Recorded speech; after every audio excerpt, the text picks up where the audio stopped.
What's up, friends? Hello. Trying to. Oh, we're gonna get the alerts again. Good stuff.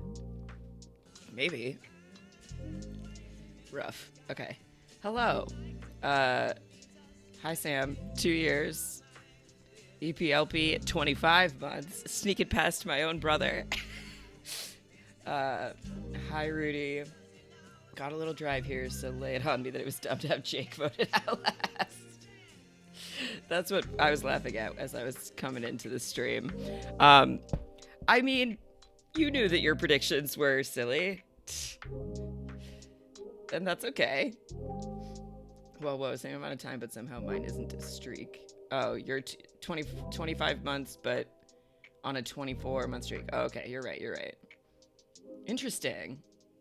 Yeah, that math doesn't check out at all. I don't know what to tell you about that.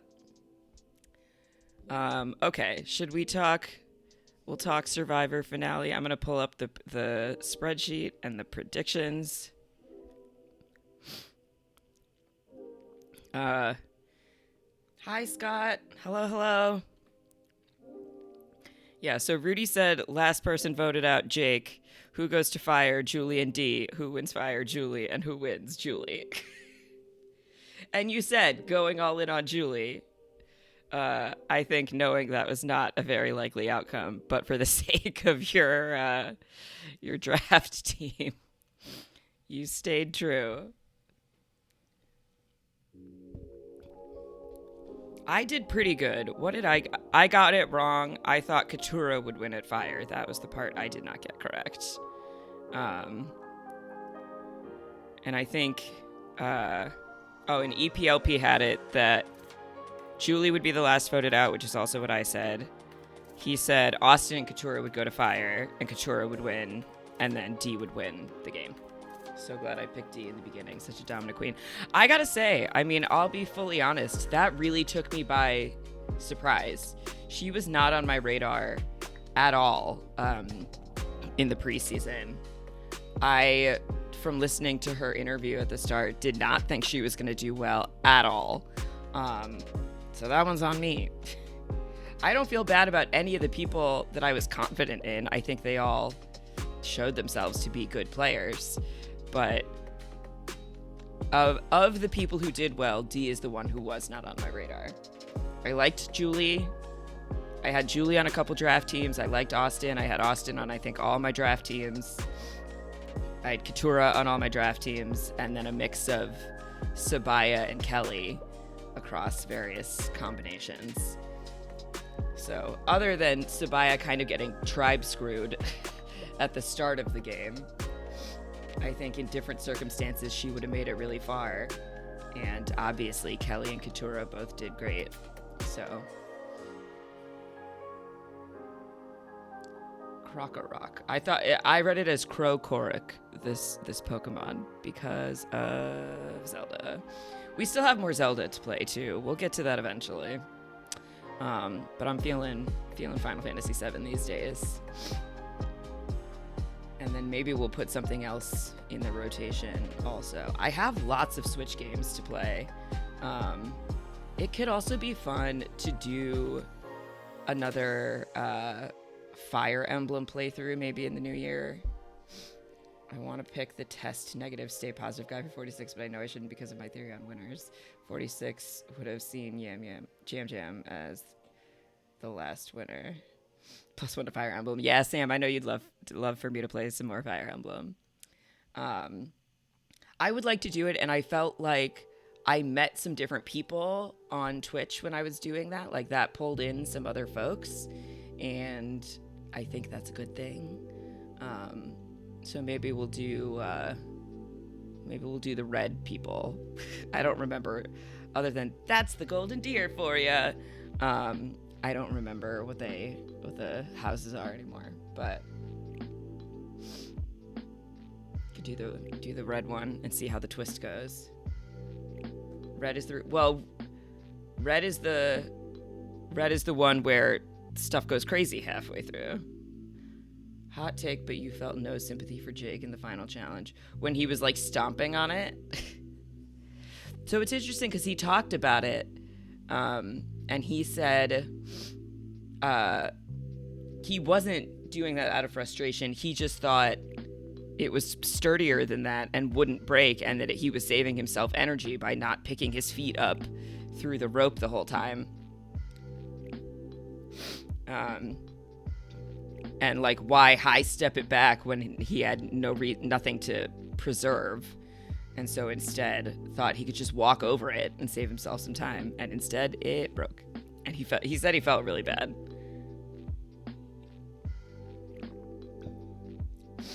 Edelgard? I don't remember.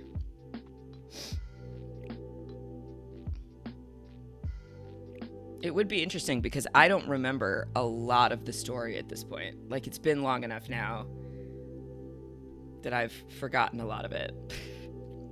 He was Jeff shamed. A little bit. Granted, he said sorry and Jeff was like, "You're good. You just don't get to play anymore." I don't know. To me, it was just kind of funny, given like the narrative of how poorly everything was going for him, to then manage to have something go wrong in a way we've never seen before. Made me laugh. Also, he's a prosecutor. Everybody likes him so much, but just as a reminder, he's a prosecutor. Boo.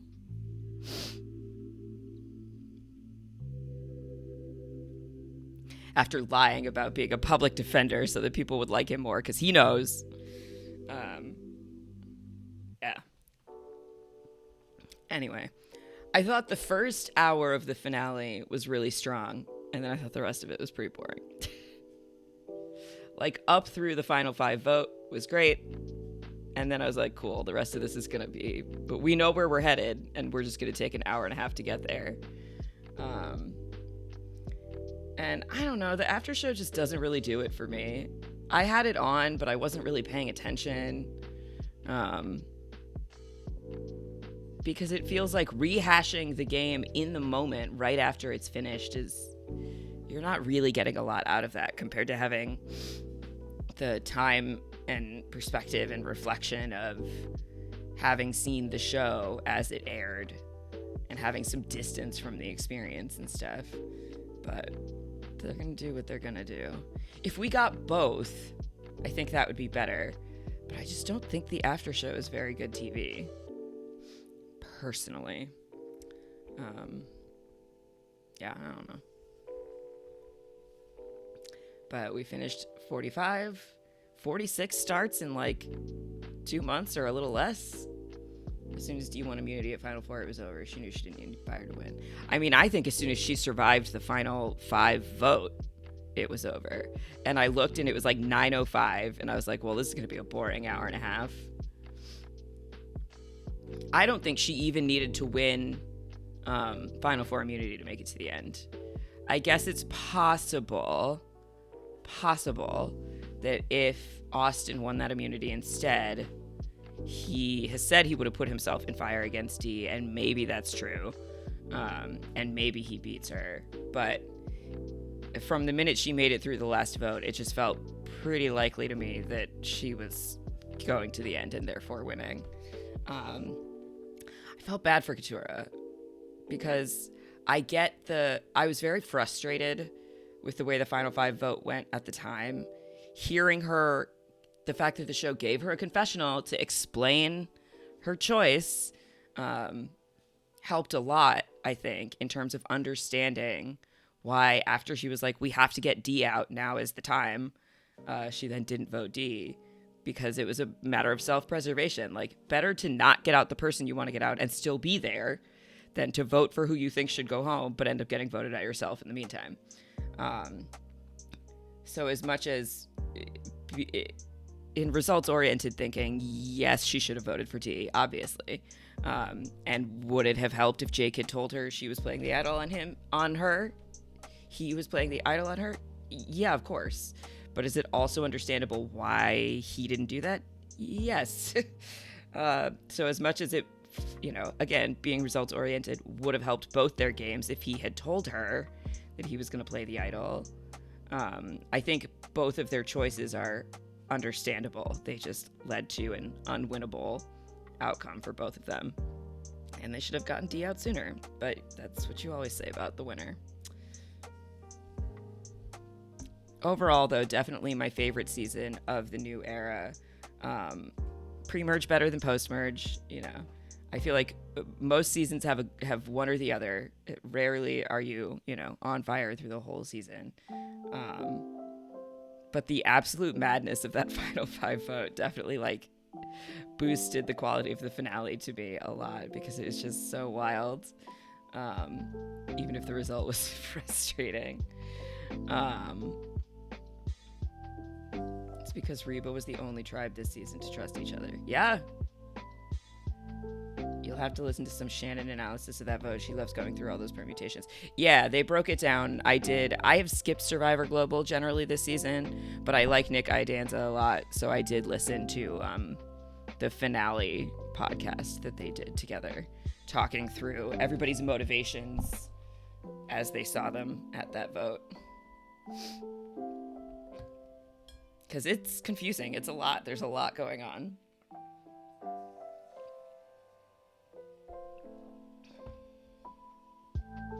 Mary Jumas, hey Alex. Happy post Hanukkah to you as well.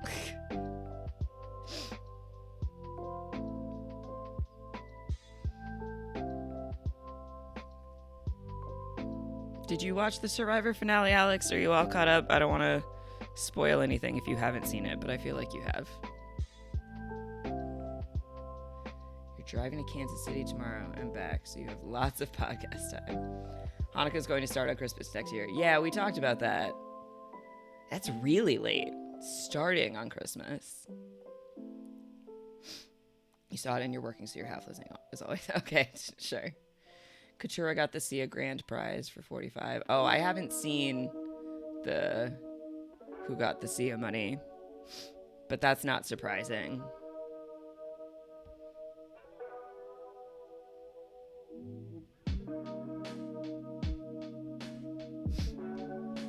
I'm happy for her. Listen, she's gonna have a great life. She's an incredible person, doing great work in the world. She got to go have this adventure, make some money, and I hope that the rest of her life is filled with nothing but joy and happiness. I love Katurah.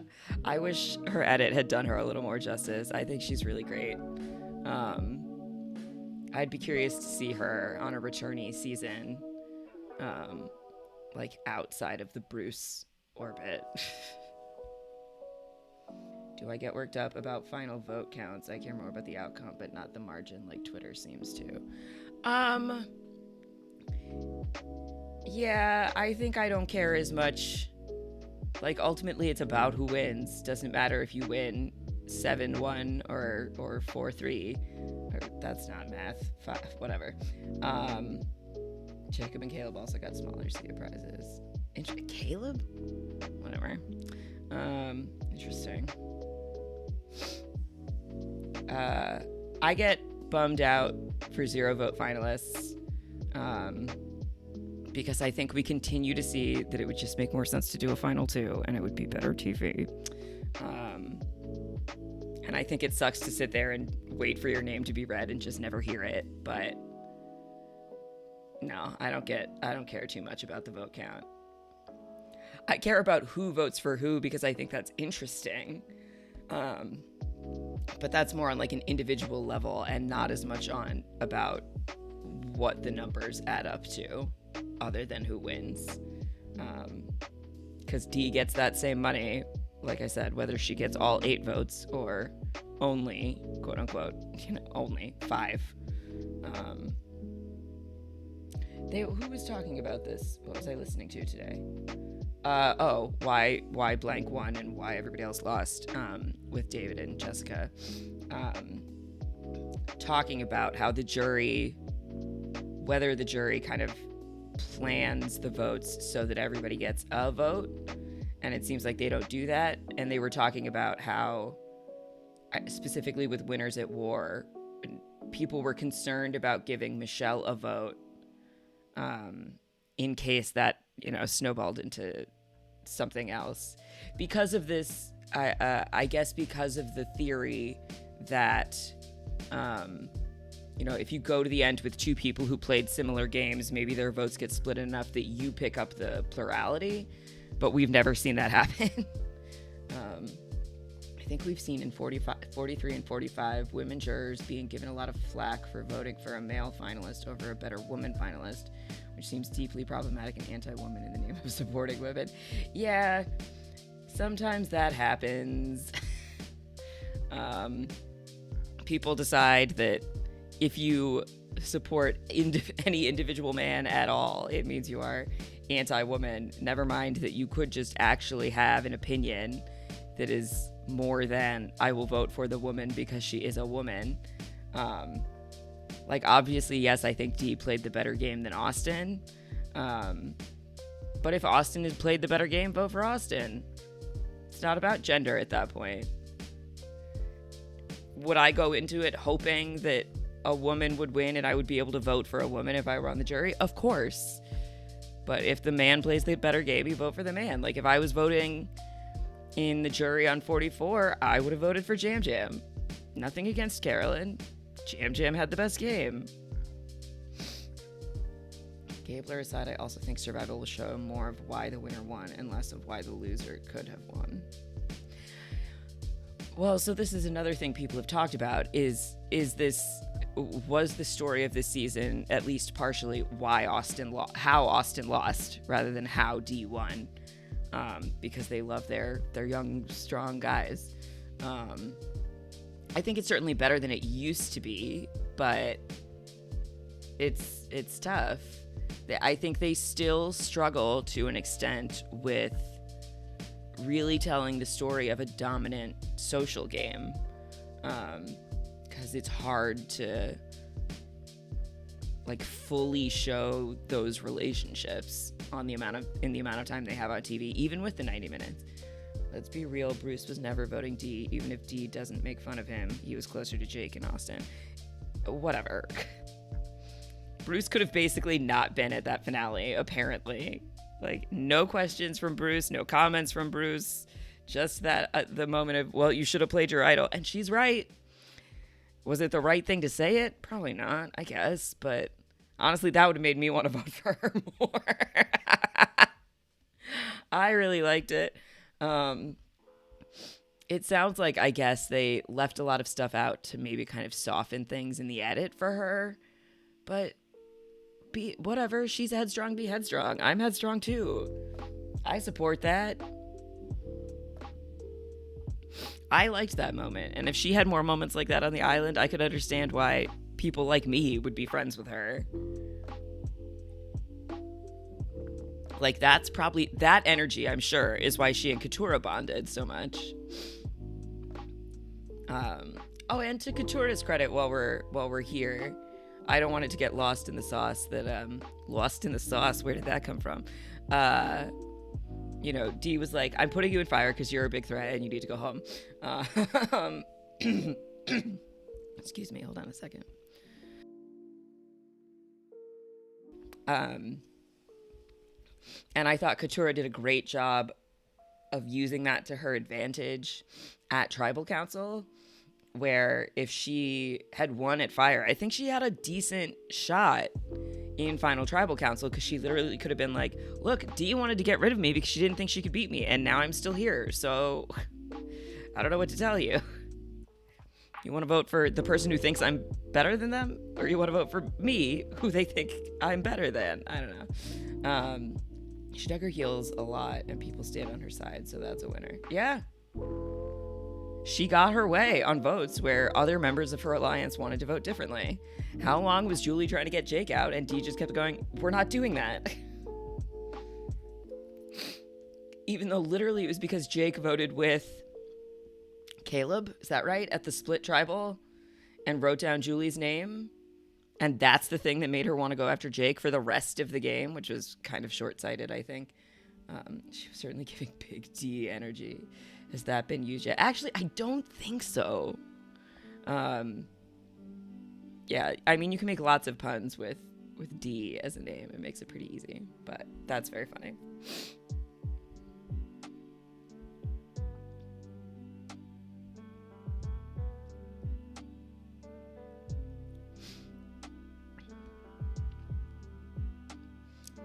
I miss, not even, listen, the themes were getting very contrived and ridiculous in the lead up to season 40, but I do find that just having the numbers and nothing else makes it kind of hard to differentiate between the seasons in my brain. Am I a Christmas Eve or Christmas Day Chinese food? Christmas Day. Christmas Day is Chinese food in a movie, usually. Probably do that tomorrow. If I heard how she voted... Oh, I was like, Siri. Sifu. Even though Sean wanted to quit, that alone would have given her my vote. Yeah. No, she's totally right. She was like, yeah, okay, you want to go home? Fine, but that's not my problem. I want to vote what I want to vote for my game, and then if you want to go home tomorrow. Not my problem. Movie for the win. Tomorrow? I mean, we can watch a movie tomorrow. We could go to the movies tomorrow.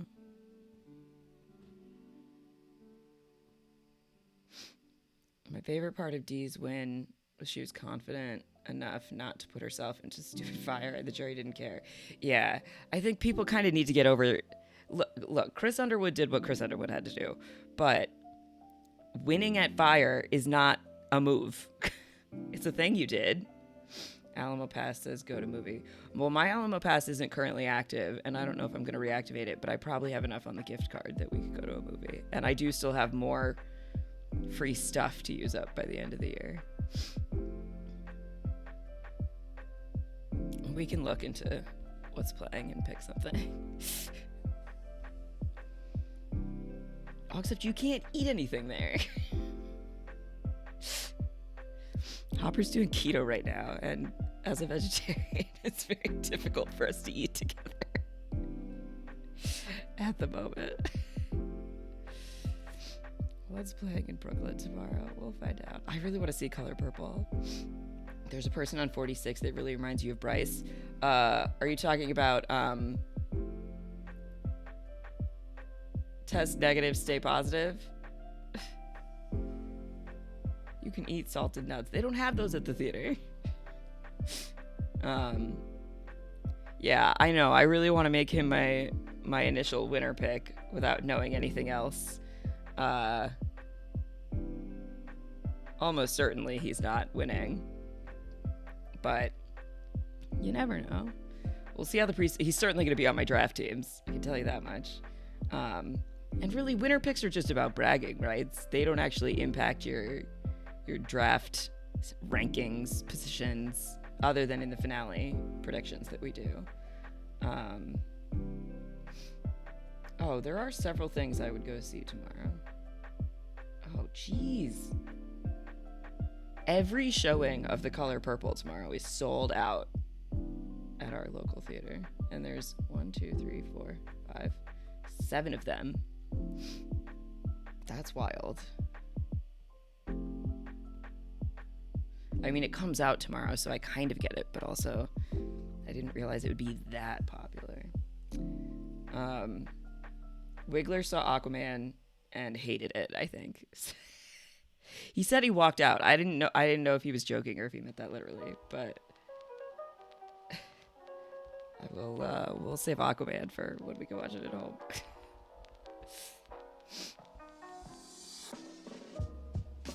Yeah, so we have 2 months, I think a little less, until 46. When does it start? What's the Wednesday?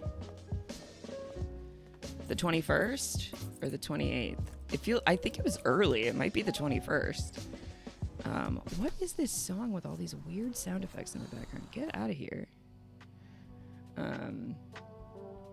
But Traders UK and Traders US both start in January. Like, Traders UK starts on like the 3rd of January, and then Traders US starts like a week after that. So we will have plenty of stuff to still talk about here on the stream. I watched 75% of UK season 1 on the plane home because I fast forwarded through a lot of stuff that I knew didn't matter. So I managed to watch 9 episodes of the show on a 7.5-hour flight. Have I ever had figgy pudding? No, definitely not. I only know of its existence because of the song. Do I like eggnog? Not really. I'm alright. It's so much dairy. I like coquito, but I'll pass on the eggnog unless there are no other options.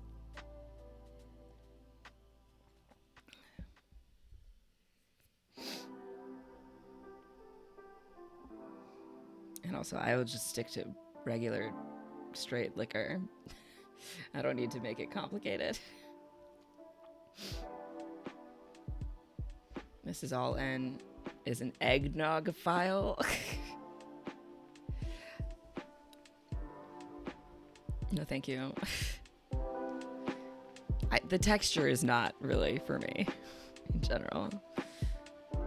It's too, like, thick.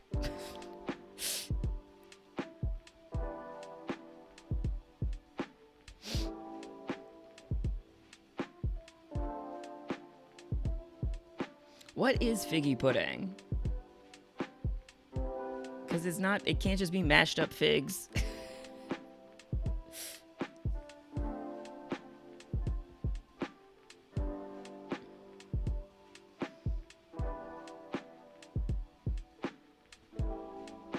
This is as close to Christmas as I'm getting. We have a cedar balsam candle burning right now from Trader Joe's. From last year.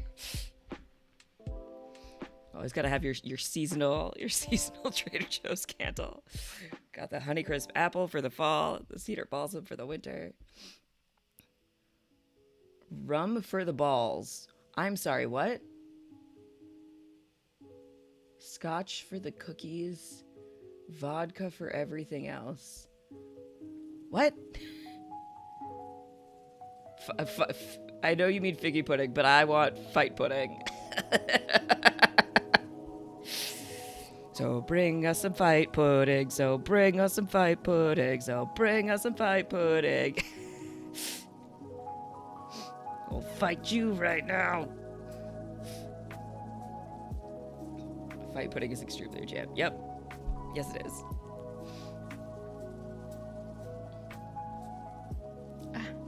Nose. Yeah, but I don't really do Christmas or Christmas foods or Christmas related stuff. It's not really my thing. I mean, I did not grow up religiously celebrating Christmas, so as an adult I feel no need to do Christmas. First rule of fight pudding is don't talk about fight pudding. You brought it up, Scott. Doesn't figgy pudding have meat in it? I don't know what it is. Could not tell you.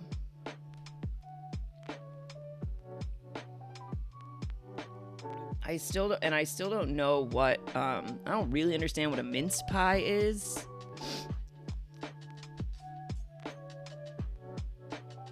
It's like sweet, but it also has meat in it.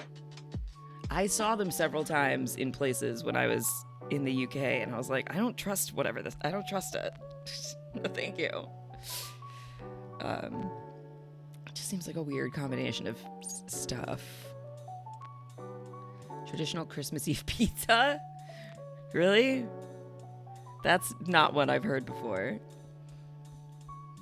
Christmas Eve Chinese food, yes. Christmas Day Chinese food for all of us non-Christians. But Christmas Eve pizza is a new one. I had pizza yesterday with my cousins. It was fine. I haven't really eaten much today. Just sort of whatever I could scrounge out of the fridge because I still haven't really gone grocery. I did like a very small grocery errand on like Wednesday and bought a few basic staples, but I don't fundamentally have a lot of cooking ingredients in the house right now.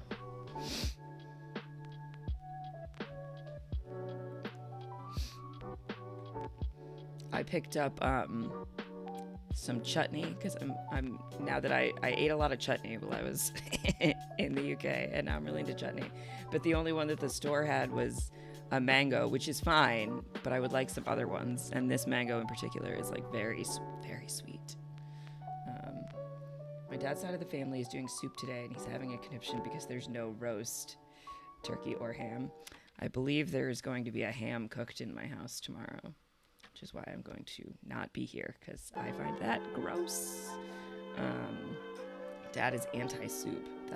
Anti-soup is a choice. How can you be anti-soup? You can make, there's so many kinds. And it's a great way to use up your root vegetables from your farm share if you have that challenge, which I do. Seafood chowder yesterday. I go in and out. Every once in a while, I like crave clam chowder, but most times the idea of it makes me feel a little ill. Mr. Holland makes a lot of choices.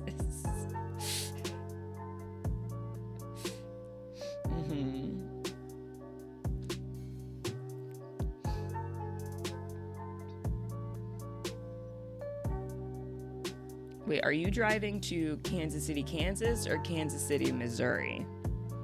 I guess geographically they're in basically the same place, but I know people have strong feelings about which one is better.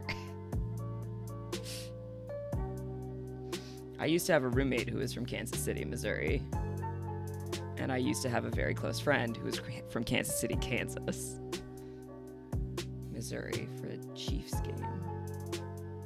That's the Missouri side. Got it. Yeah. He'd get stuff in the mail from his parents, and the address would say, it'd be like 4 characters long, because they had a very short street address, and then it would just say KCMO.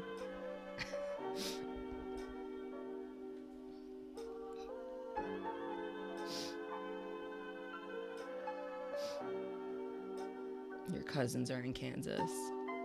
Is there a rivalry? Like a Kansas-Missouri rivalry?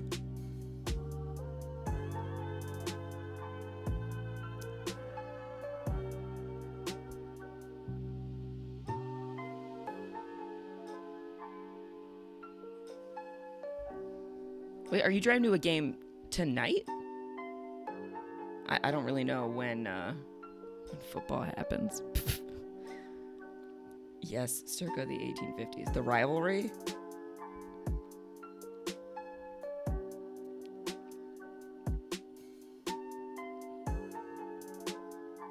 Yes, there was an NPR podcast that business flip-flopped the idea over based on tax incentives.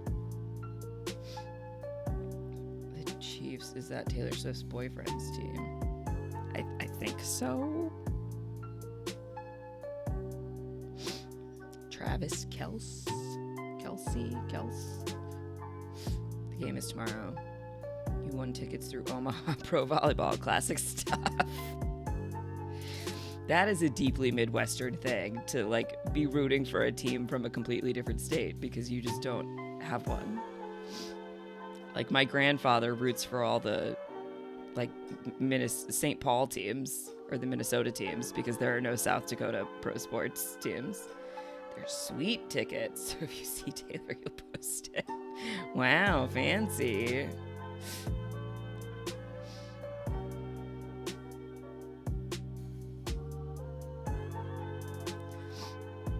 Apparently my cousins went to go see Taylor Swift's apartment down in like the Lower East Side or wherever it is.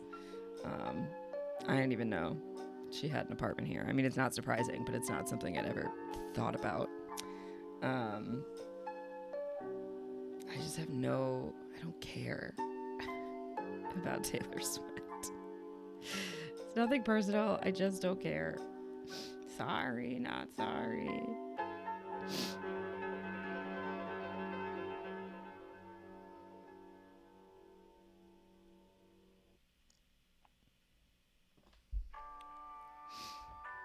Okay, I'm gonna put the game on. I don't judge because I know I'm obsessed about sports in a way others don't care about, but I never understood celebrity obsession or Royals obsession.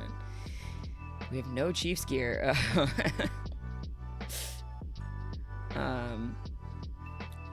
Yeah, I definitely had some celebrity obsessions as a kid, but not so much as an adult, really. Like, there are bands I love that I want to go see at every opportunity, but within financial reasonability. And I do not follow them as people with any sort of obsessive fervor. Like, literally, I just learned. So we saw Merrily We Roll Along on Thursday, and I just learned, like that day or the next day, that Daniel Radcliffe has a kid. I didn't know that, and I've been obsessed with Daniel Radcliffe since I was like 10, 11 years old. I used to know everything about him, but I did not know that he has a child who's like, I don't know, 6 or 7 months old now or something. I mean, he keeps his private life pretty private, and all the more respect to him for doing that. But that's the sort of thing that would have been extremely on my radar when I was, 20 years younger, or even 15 years younger, if I'm being honest with myself.